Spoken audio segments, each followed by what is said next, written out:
Bonjour à tous, c'est Matt de Hot2Com. Aujourd'hui, je vais vous présenter le HTC Chacha. Alors, côté matériel, il possède un écran de 2,6 pouces d'une résolution de 480 x 320p, un clavier complet physique AZERTY et la touche Facebook. Donc, je vais allumer le téléphone.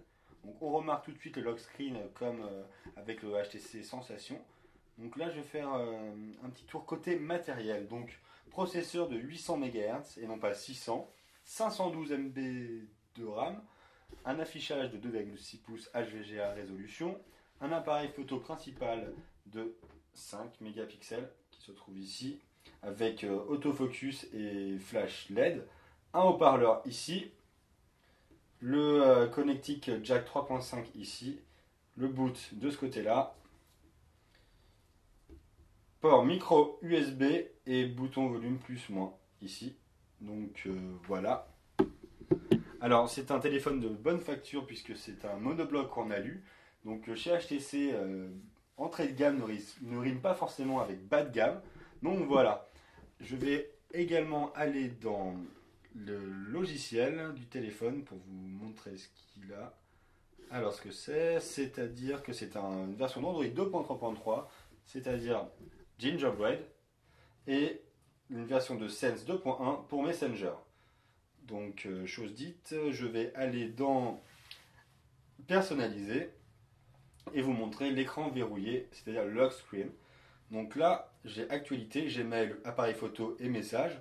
Si par exemple j'utilise rarement actualité, je clique dessus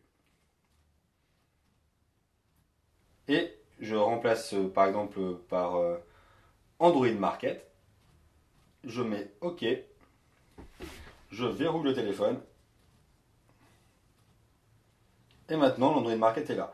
Alors, cet écran de déverrouillage, comme j'ai pu vous le montrer avec le Sensation, ou comme Coquelicot vous l'a montré avec la Flyer, c'est un gain de temps, puisqu'il nous permet d'économiser des clics, étant donné qu'avant, si on voulait déverrouiller et accéder à l'Android Market, on devait déverrouiller, comme j'ai dit, et accéder à l'Android Market. Maintenant, un clic, je glisse l'Android Market, ça déverrouille, et en même temps, j'arrive sur l'Android Market. Donc un gain de clic, un peu comme avec la touche Facebook. Donc voilà. Donc cette touche Facebook, je vais vous faire une rapide présentation. Donc en fait, elle vous permet de partager instantanément, avec une simple pression sur celle-ci, votre profil, partager une photo, un site web, la musique que l'on écoute et bien plus encore. Donc on va commencer par l'internet.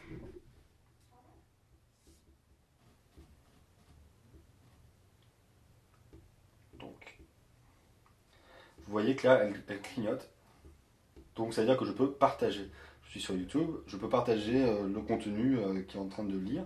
Donc c'est très très bien. Je vais vous montrer ça. Vous voyez, patientez. Donc je peux commenter, ainsi de suite, hein. Donc c'est pour partager avec mes amis cette vidéo de YouTube. Alors pareil pour les photos. Donc je prends la photo. D'ailleurs 5 mégapixels, ça se ressent, c'est une bonne photo. Tac. Alors, à partir du moment où je peux partager, la touche en fait Facebook clignote. Ça veut dire que je peux avoir une interaction avec Facebook. Donc, je clique dessus. Donc, transférer la photo, qui peut voir cet album, et ajouter tag et description. Donc, voilà. Je vais vous montrer qu'on peut également partager la musique. Donc, pour cela, je vais mettre une musique qui a été donnée avec le téléphone, qui est inclus dans le téléphone. Allez. Donc là, je peux la partager. Je sais ce que je vais faire. Donc écoute de Before Dawn sur After You Hippie par dossier. Donc voilà.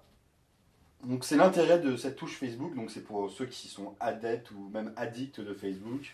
Vous serez comblés et vous pourrez plus rapidement accéder à Internet. Alors pour les autres, ceux qui ne sont pas forcément adeptes de Facebook, ce qu'il faut noter, c'est que quand même ce téléphone est parfait pour les professionnels grâce à son clavier physique qui est très précis, on se trompe rarement, c'est très agréable, les touches sont espacées. Je vais vous remontrer ça. Donc très espacé, avec la petite touche FN, on a notamment les raccourcis, là, appareil photo. Donc voilà. Donc très précis, et puis pour les mails, ainsi de suite, c'est vraiment le top. Donc là, je vais vous montrer l'organisation des menus. Donc c'est comme ça se défile. On a toujours le pinch to zoom pour organiser ces différents panneaux. Donc mettons, je vais mettre celui-là en deuxième position. Attendez. Ou n'importe où. Hein. C'est bizarre.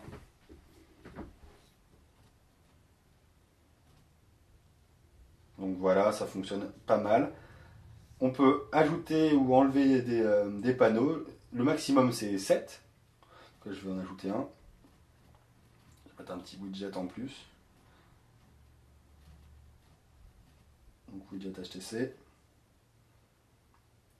Par exemple, mettre un agenda. Tac. Ok. Et donc voilà. Alors, vous avez peut-être pas remarqué, mais je vais revenir au menu. Les icônes, toutes les applications et personnalisées sont présentes uniquement sur le Home, c'est-à-dire la première page. C'est pas la page du milieu comme souvent sur les HTC.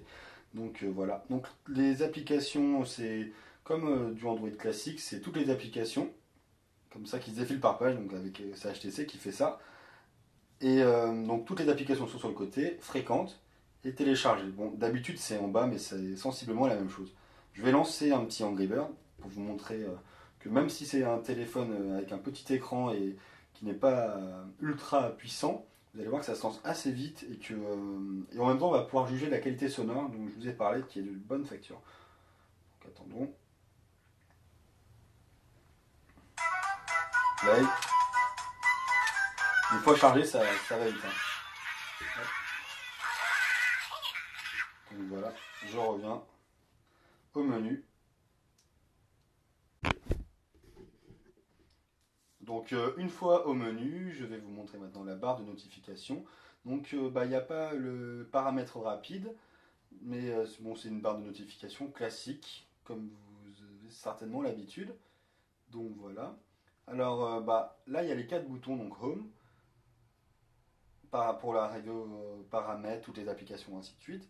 Retour en arrière et rechercher. Donc Google, ainsi de suite. Et puis même rechercher dans le téléphone. Donc voilà. Alors ici, touche décrocher, raccrocher. Et donc le clavier qui est toujours aussi joli, et bien voilà. Donc je vais taper un petit SMS par exemple pour vous montrer la précision de ce clavier. Donc message. Tac.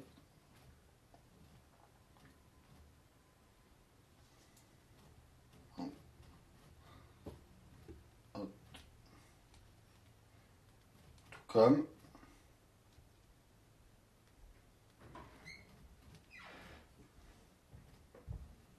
Donc ça s'écrit très très bien. Bon, faut juste s'habituer hein, si on a l'habitude avec les claviers sur les écrans tactiles. Mais sinon, l'adaptation est assez rapide et très bien. Donc voilà. Là, je vous ai pas montré, il y a les petites touches en bas. Ça permet, quand je clique dessus, de faire défiler l'écran. C'est un peu le système de tabulation. C'est-à-dire sur Internet, on peut aller d'une case à l'autre avec ces 4 touches-là. Donc voilà. Les touches de téléphone sont ici, en bleu. Et donc voilà. Donc, alors, pour conclure, moi je dirais que ce téléphone, bien qu'il soit adressé aux 12-25 ans, d'après ce que HTC a pu nous dire, parce que à cause de la touche Facebook, pour moi, qui n'en ai pas vraiment d'usage, je trouve que c'est un téléphone que je pourrais posséder.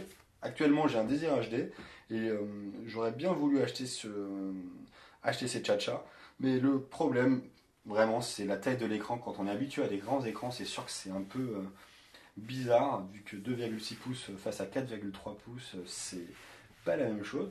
Mais bon, pour ceux par exemple qui sont adeptes de BlackBerry ou de téléphones avec clavier physique, je pense que ce téléphone-là pourra les conquérir. Et puis pour les autres, testez, n'ayez pas de préjugés, parce que j'avoue, moi-même j'en avais. Et honnêtement, c'est un très bon produit, assez puissant pour l'utilisation de la perte de beaucoup de personnes. Et un prix de 300 € en nu, c'est assez imbattable. Donc voilà, allez, au revoir.